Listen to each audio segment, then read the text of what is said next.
Ok, ¿estamos listos entonces? ¿Se escucha bien? Sí, doctor, sí se puede escuchar bien. Ok, jóvenes. Vamos a continuar entonces en esta clase con todo lo que es la familia de enterobacterias. En esta oportunidad vamos a referirnos a un género, que es el género Yersinia. Pasa a la siguiente, por favor.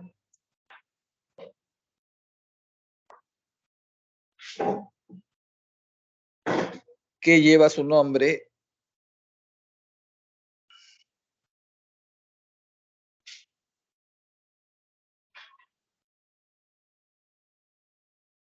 por su descubridor, Alexander Yersin.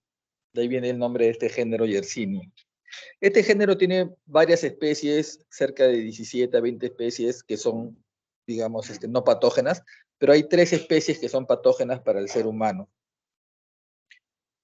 La Yersinia pestis, la más conocida de ellas, que es causante de esa enfermedad que se llama la peste negra. La Yersinia enterocolítica y la Yersinia pseudotuberculosas. Estas dos últimas relacionadas a cuadros de diarrea aguda.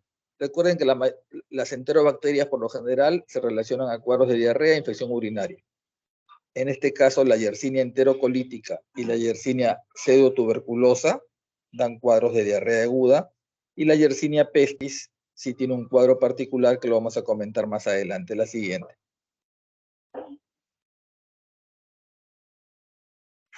Estas infecciones son consideradas zoonosis, es decir, son infecciones que ocurren en animales y en la cual el ser humano se contagia de forma accidental o por contacto con los mismos. O sea, los primeros que se infectan son los animales. La Yersinia pestis, su reservorio son los roedores. En la Yersinia enterocolítica, el cerdo.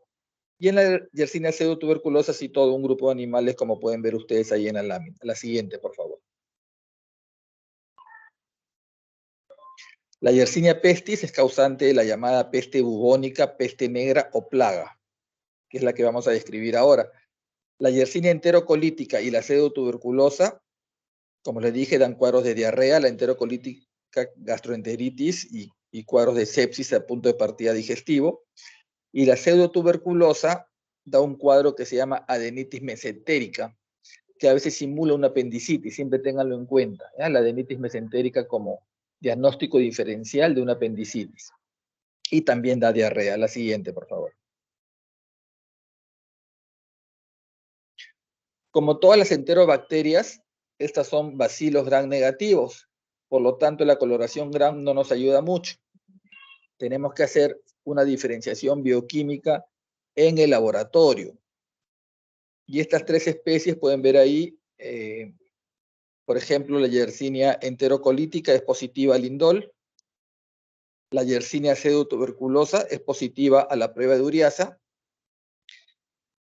Y tengan en cuenta que la Yersinia pestis sí es negativo a todas las pruebas. A todas las pruebas, acuérdense ustedes, Yersinia pestis negativo. Lo único que es positivo es la catalasa. La siguiente.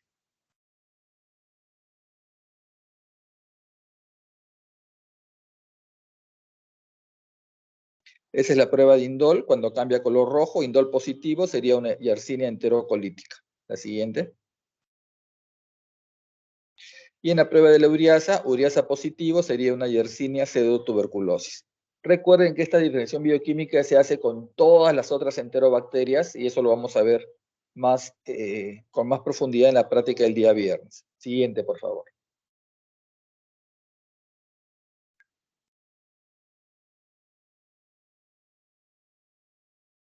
Yersinia pestis, como le dije, es negativo, oxidasa negativo.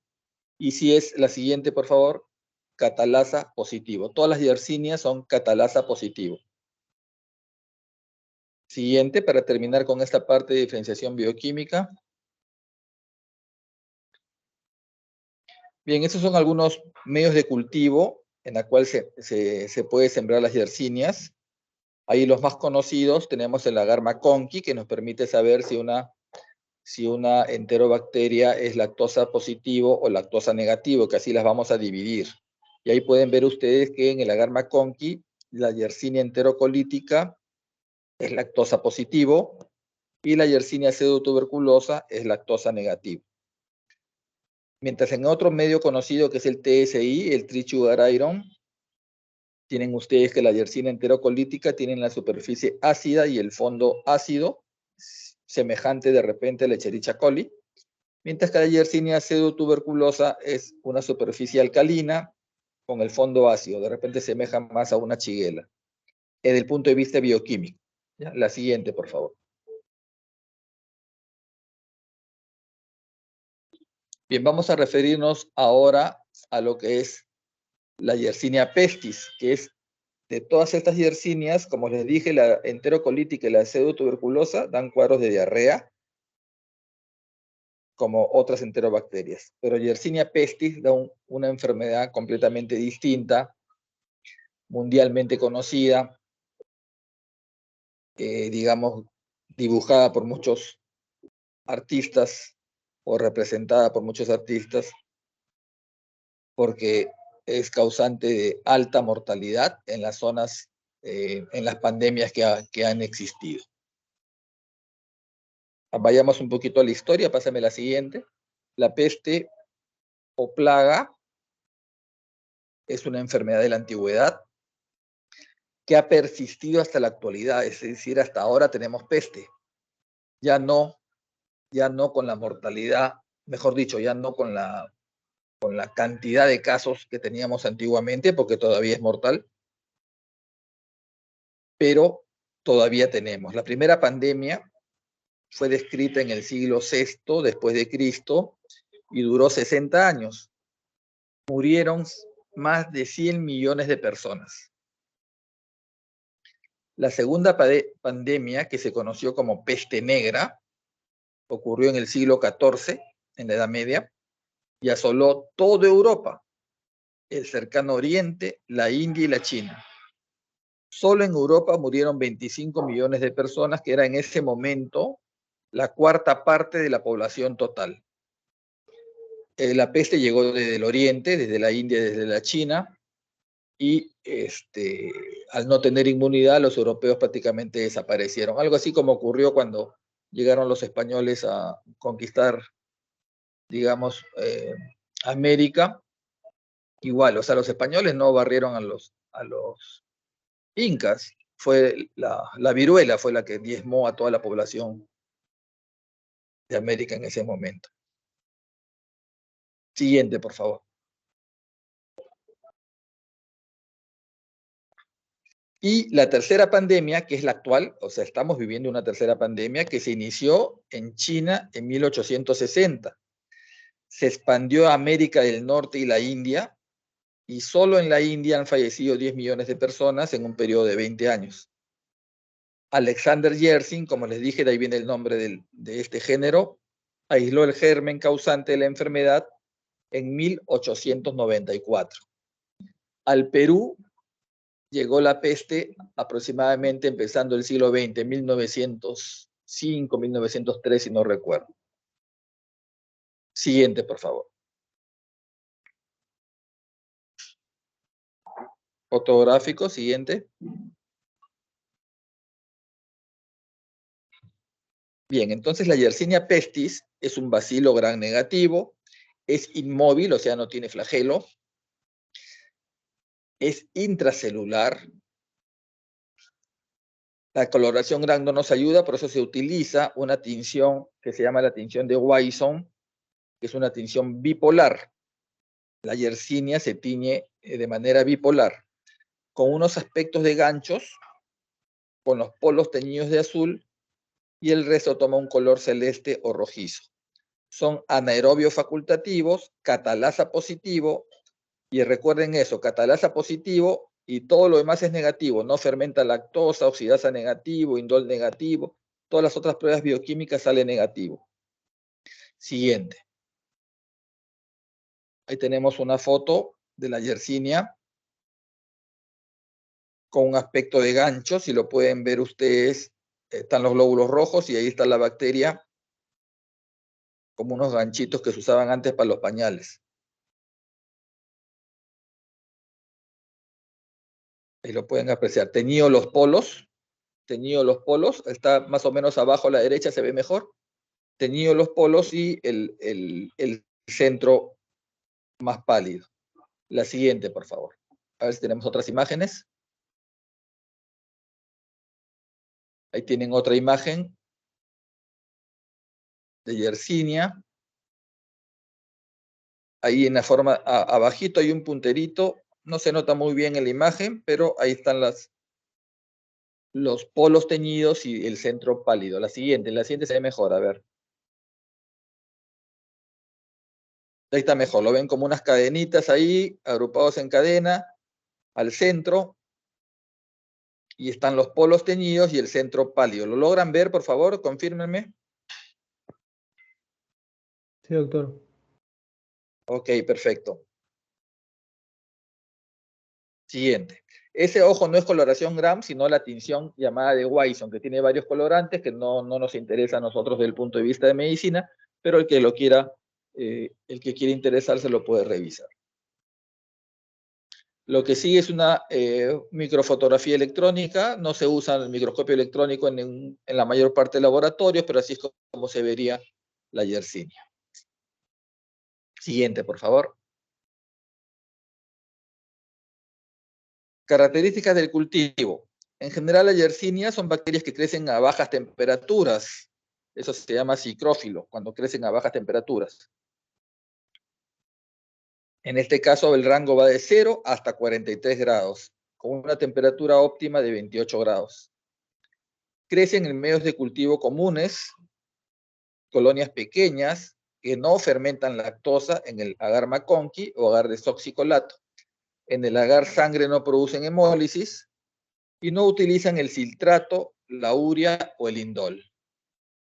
Siguiente, por favor. Entonces son citrato negativo también. En su estructura antigénica,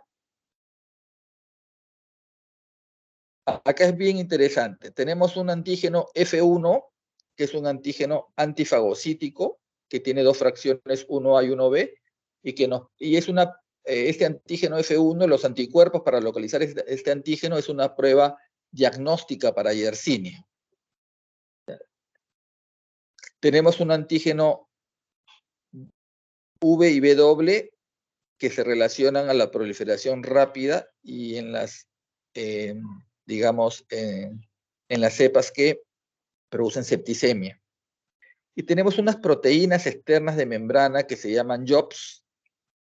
Son unas proteínas externas que tienen que ver con la virulencia de la Yersinia. Estas proteínas externas, la Yersinia como que las inyecta, ese es el término correcto, las inyecta a los fagocitos para producir su muerte y así evitar la fagocitosis. Son una serie de proteínas que no solo la tiene la Yersinia pestis, también la tiene la enterocolítica y la pseudotuberculosa, que lo usan para defenderse del ataque de los fagocitos, para evadir el sistema inmune. Estas proteínas externas de membrana, las JOPs. Siguiente, por favor. Otros factores que se relacionan, digamos, a una mayor patogenicidad de la Yersinia pestis, por ejemplo, son la dependencia del calcio. Si tú las privas del calcio, disminuye su multiplicación. La producción de pesticina, que es una sustancia que inhibe el crecimiento de Escherichia coli y otras enterobacterias. Siguiente. La producción de coagulasa, que lo vamos a ver más adelante cuando veamos el factor relacionado a las pulgas. La fibrinolicina, que son muy importantes para que se disemine la bacteria en el sitio de infección. Absorción de pigmentos, las cepas más virulentas absorben algunos pigmentos como la hemina y las tinturas aromáticas. En cambio, cuando pierden su pigmentación, pierden su virulencia. Siguiente. La toxina murina, ahí la pueden ver, la toxina murina que afecta a los ratones. El hipopolisacario de la pared celular, como cualquier bacteria gram negativa, que se comporta como una endotoxina. Y un antígeno que se ha llamado antígeno pH6, que cuando no está presente se reduce 100 veces la dosis letal en ratones.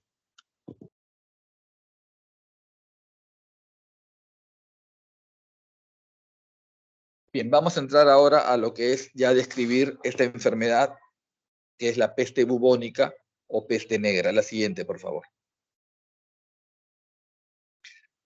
Como ya les mencioné, es una enfermedad mundial. Actualmente tenemos una proporción en el mundo de 3.000 casos anuales, o sea, digamos que ya se ha vuelto endémico, ¿no? No estamos en pandemia, pero se ha vuelto endémico. Pero la mortalidad sigue siendo alta, 8%. En Sudamérica, ¿qué países reportan más de 100 casos? Perú, Brasil. Ahí siempre estamos. También reporta Bolivia, reporta Ecuador. Pero el mayor reporte de casos está en el oriente, Vietnam, Tanzania, Madagascar, que creo que es África, Congo, India y China. Son los que siguen reportando más casos. Ahorita nosotros estamos en un silencio, no tenemos casos desde el 2010, ha sido el último brote. Ahí estamos en un silencio. Ya para más o menos se espera que para el 2025, 2026 haya otra aparición de brote. Ya cuando ustedes tengan su serum, así que tienen que aprenderse bien esta clase. La siguiente.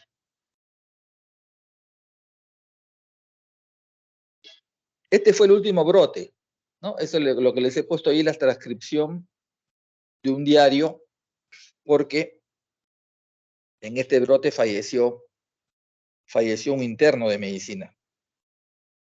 Dice un estudiante, el 10 de agosto del 2010, a fecha del 30 de julio de 2010, el Ministerio de Salud del Perú había confirmado en la provincia de Ascope, región de La Libertad, 17 casos de peste bubónica en 12 y neumónica en 4 y septicémica en 1, que son las formas de la peste, que vamos a ver más adelante. Los síntomas del último caso notificado de peste neumónica comenzaron el 11 de julio.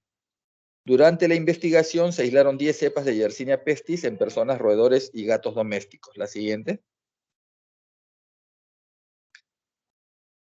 Un médico residente de 35 años y un estudiante de medicina, que ahí está su nombre, Félix Ugas León, de 21 años, hicieron posteriormente un cuadro de fiebre y dificultad respiratoria. El médico empezó los síntomas al día siguiente de atender a la paciente y el estudiante a los 4 días. Ambos presentaron la prueba positiva para peste. Lamentablemente, el 12 de agosto, 36 días después, fallece una de las pacientes y el médico residente sale de alta el 3 de agosto, pero el 27 de agosto fallece el estudiante de medicina, a los 55 días luego de una larga y penosa lucha para salvarle la vida. Siguiente. Entonces, lo que les he relatado es que todos, incluyendo el personal de salud, estamos expuestos a esta enfermedad y que sigue siendo mortal a pesar del tratamiento. En ese brote,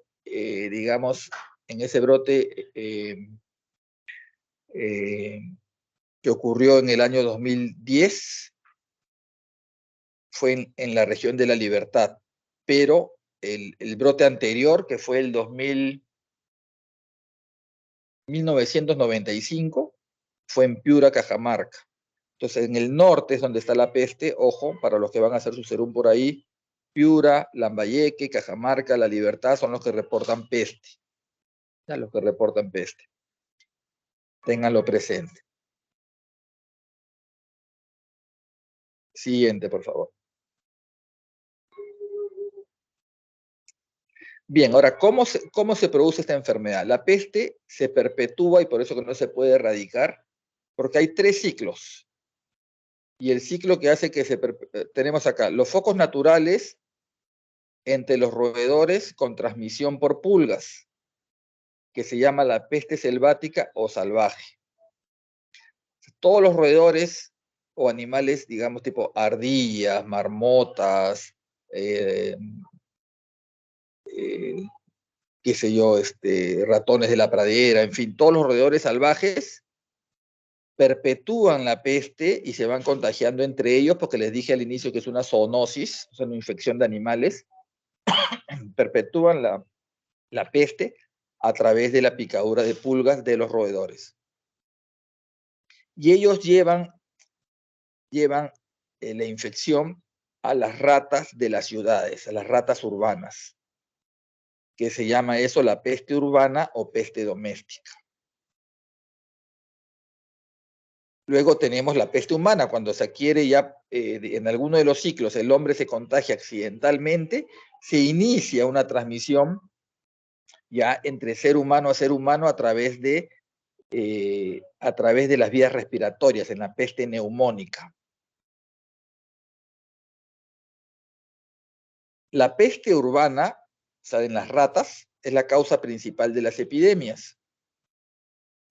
Es una epizootia. Epizootia quiere decir que es una epidemia en animales, a nivel de la rata negra que vive cerca de las viviendas.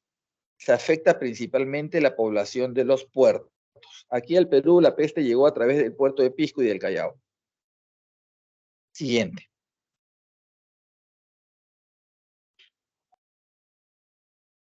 A ver, en este cuadrito vemos que son una serie de roedores que son los reservorios, ratas, perros de la pradera, ardillas, también otros mamíferos están ahí relacionados, veo camellos, conejos, entre otros. ¿Cómo se contagia el hombre? A través de la picadura de la pulga, fundamentalmente. Puede ser también por contacto con tejidos u otros, pero fundamentalmente picadura de la pulga. Y una vez que se contagia el ser humano, puede contagiar a otros a través de la tos, de las gotitas de flujo.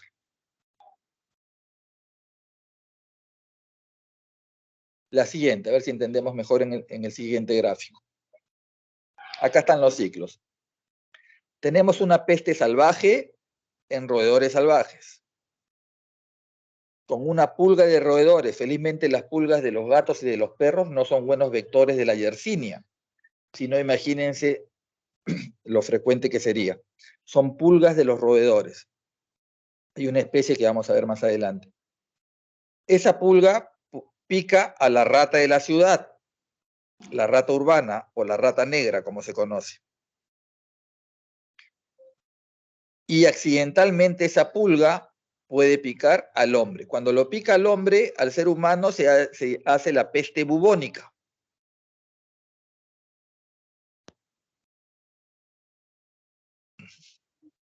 Este paciente con peste bubónica, cuando contagia a otro ser humano, ya le da la peste neumónica. Y a través de la peste neumónica se hace la epidemia. Se hace la epidemia, como ven ustedes en la gráfica. Con peste bubónica contagias a la peste neumónica y cuando ya está en pulmones, a través de la tos, contagio al resto de seres humanos. Bien contagioso y altamente mortal si es que no empieza el tratamiento rápido. Siguiente. Pues vamos a los factores relacionados con las pulgas.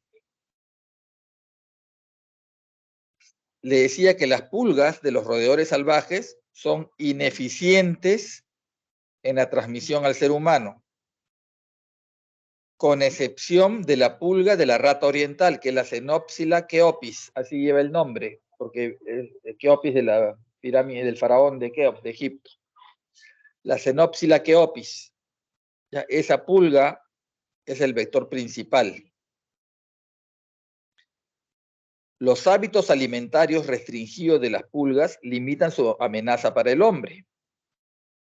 ¿Cuándo se infecta el hombre? Cuando se infecta, cuando ante la muerte de los roedores salvajes, hay una epizootia primero, se mueren los roedores.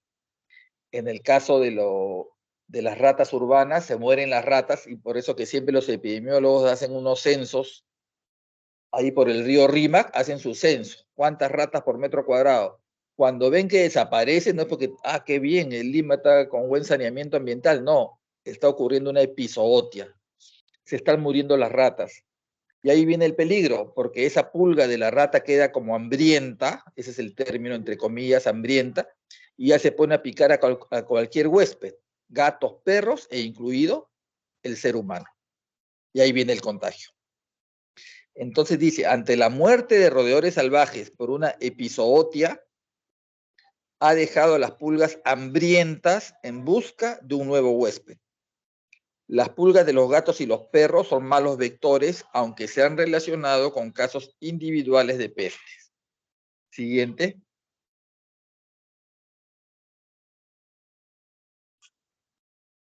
Ahora vamos con lo...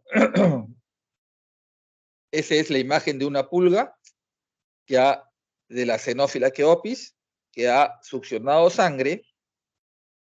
Y se acuerdan ustedes de la coagulasa.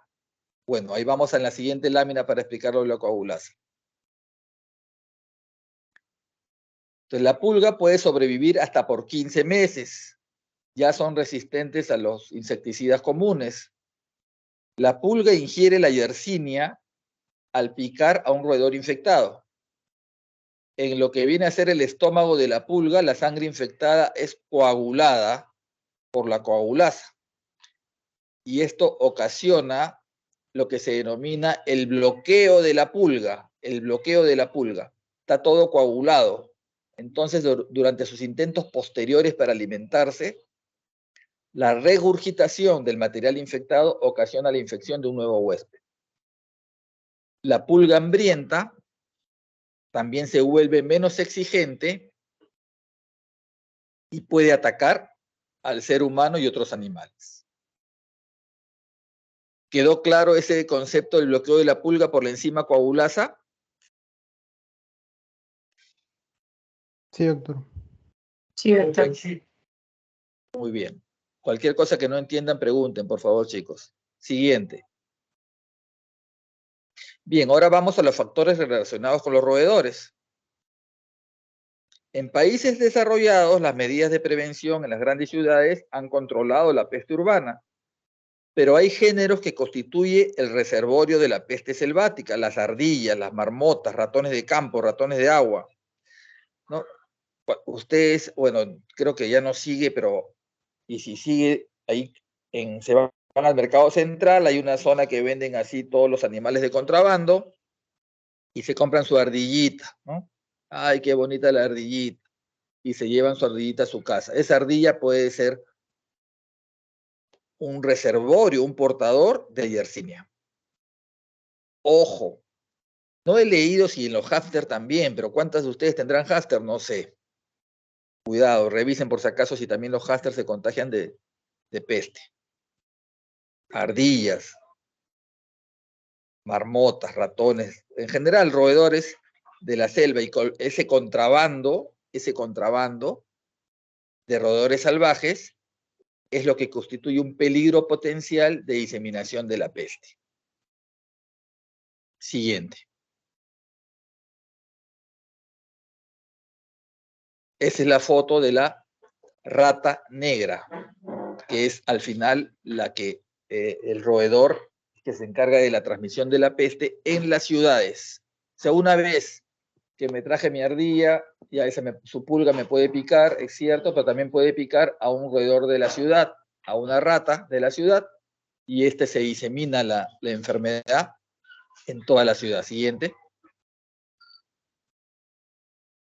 Ahí tienen un epidemiólogo investigando pues, si las ratas están infectadas, se hace una especie de estudio centinela, digamos así, se examinan las ratas y se ve si están infectadas por Yersinia, por lo tanto si se va a iniciar una epizootia primero a nivel de las ratas y después puede ocurrir un brote epidémico a nivel del ser humano.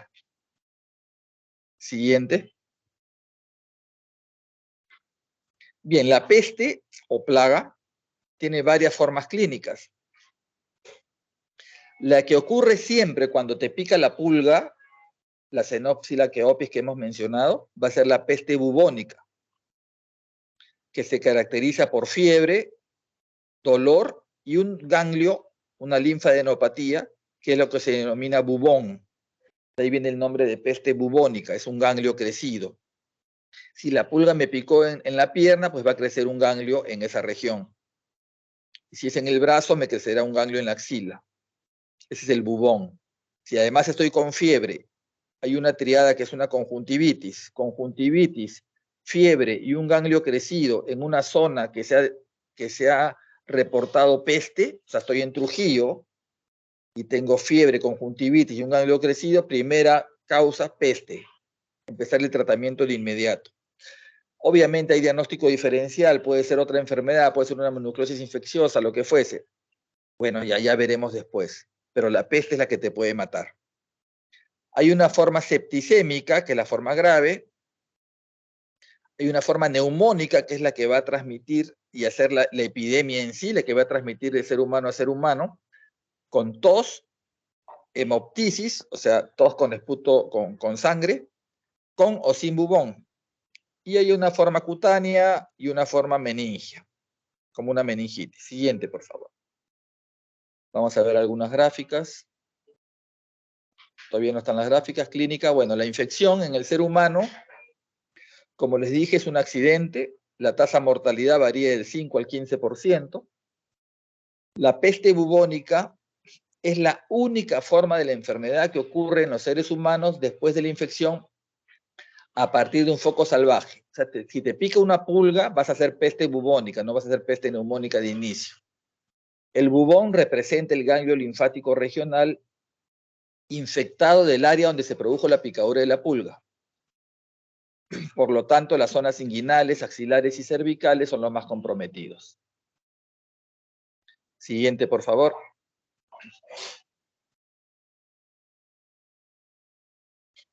Siguiente, bueno, hay otra gráfica mejor para explicar. El periodo de incubación de una peste, de la peste bubónica es de 7 días, pero ojo, puede ser tan rápido como de 2 a 6 días. O sea, puede ser antes también. Los síntomas prodrómicos incluyen escalofríos, fiebre, malestar general, náuseas, dolor en las extremidades y en la espalda. El bubón, o sea, el ganglio, es hipersensible, pero no se puede distinguir de otras causas de linfadenititis aguda, o sea, hay que hacer un diagnóstico diferencial. Y puede haber conjuntivitis. Entonces, la triada clínica que les dije para reconocer la peste consiste en fiebre, conjuntivitis y bubones regionales. Siguiente. Ahí tienen una imagen, un bubón en el cuello, otro bubón en la región inguinal. Siguiente. Otro ganglio crecido que se llama bubón. Siguiente. En la zona inguinal pueden apreciar ahí. Crecido. Siguiente.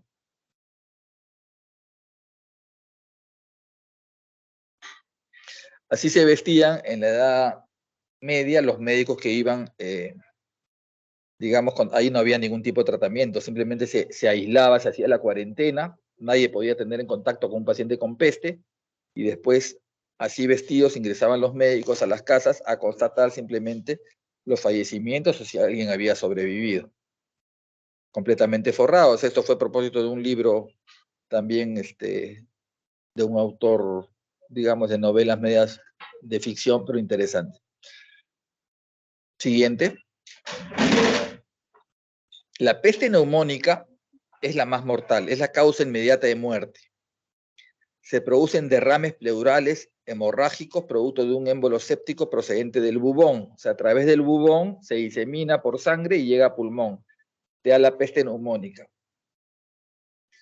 Si tú adquieres la peste neumónica, ya eres contagiante.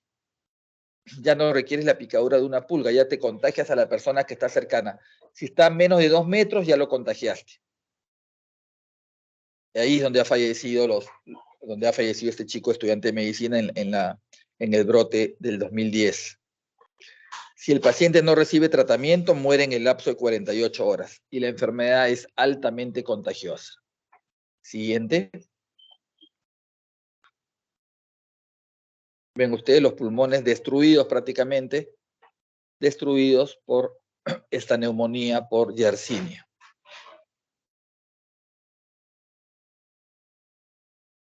Siguiente.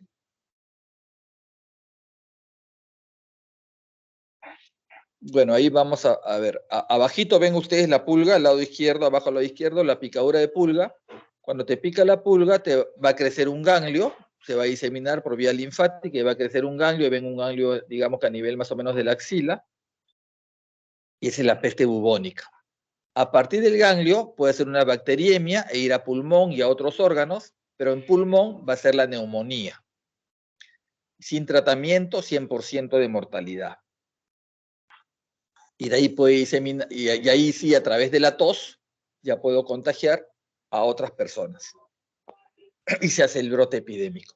También puede hacer pues, a cerebro una meningitis o hacer la peste septicémica. La siguiente, por favor.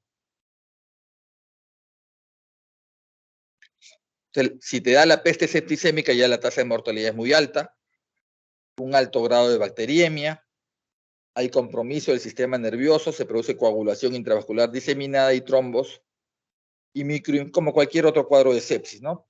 Simplemente falla multiorgánica y muerte. La siguiente. Es bubón axilar y septicemia. Siguiente.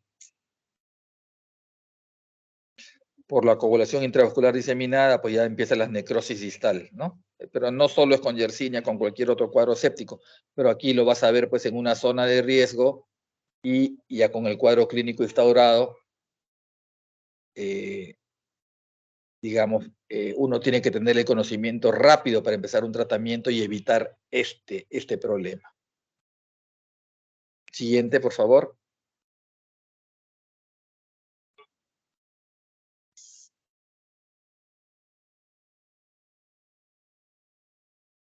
El tratamiento y prevención,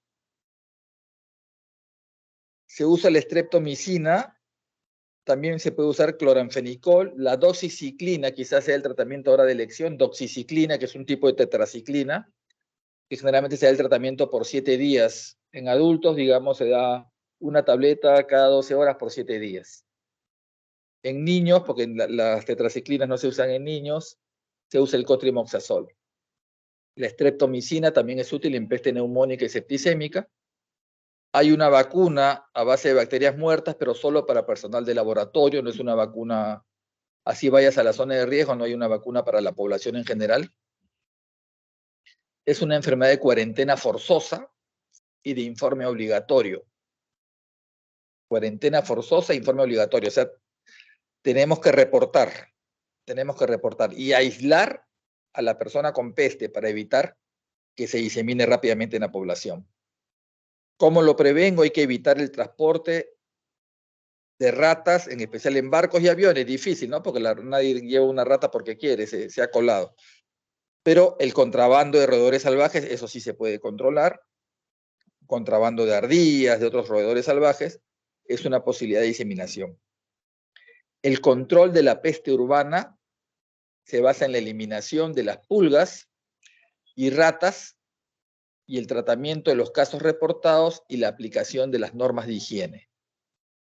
Es la única manera de controlarlo. Siguiente, por favor.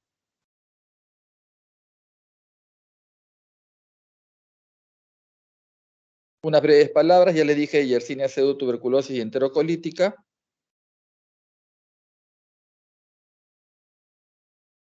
También son zoonosis. Hay 6 serotipos de Yersinia pseudotuberculosis. Esos sí tienen flagelos, son móviles, con sus antígenos O y H. La siguiente, por favor. Así se vería la bacteria con flagelo y su colonia al lado derecho. La siguiente.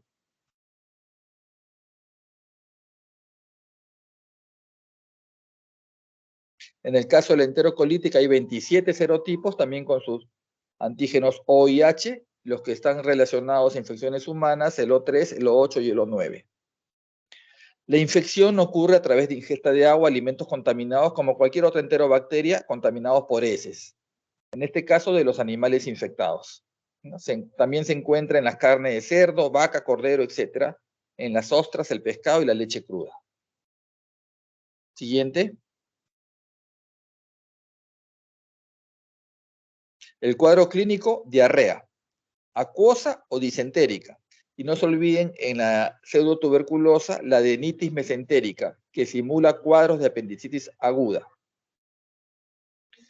El diagnóstico se hace con la prueba de aglutinación o también con el aislamiento del antígeno F1. La siguiente, por favor. Y la prevención es lavado de manos, no higiene. Busqué preguntas en el ENAM, no encontré, pero había una pregunta en un examen de residencia relacionado al si se considera un contacto cercano de peste neumónica. ¿A qué se llama contacto cercano de peste neumónica?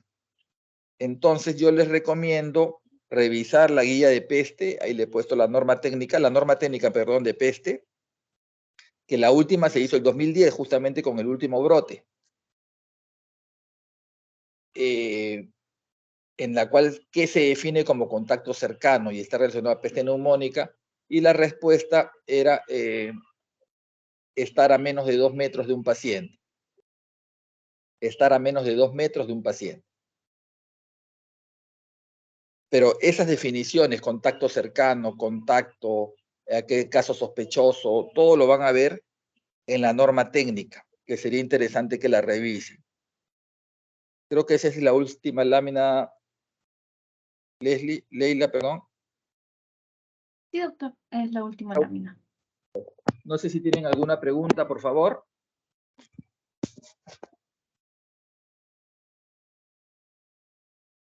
¿Alguna pregunta relacionada al tema? Revisen con tranquilidad nuevamente la clase que está ahí colgada en el Teams. Y lo que sí, prepárense porque cuando ustedes estén terminando y vayan a su serum, seguro va a venir el siguiente brote de peste. ¿Ya? No escojan el norte, váyanse al sur. Bueno, escojan lo que le dé más puntos. Ok, chicos, no hay preguntas. Si no hay preguntas, los dejo para su siguiente teoría. Buenas tardes. Buenas Gracias, tardes, doctor. Muchas Buenas gracias. tardes. Gracias, doctor. Gracias, doctor.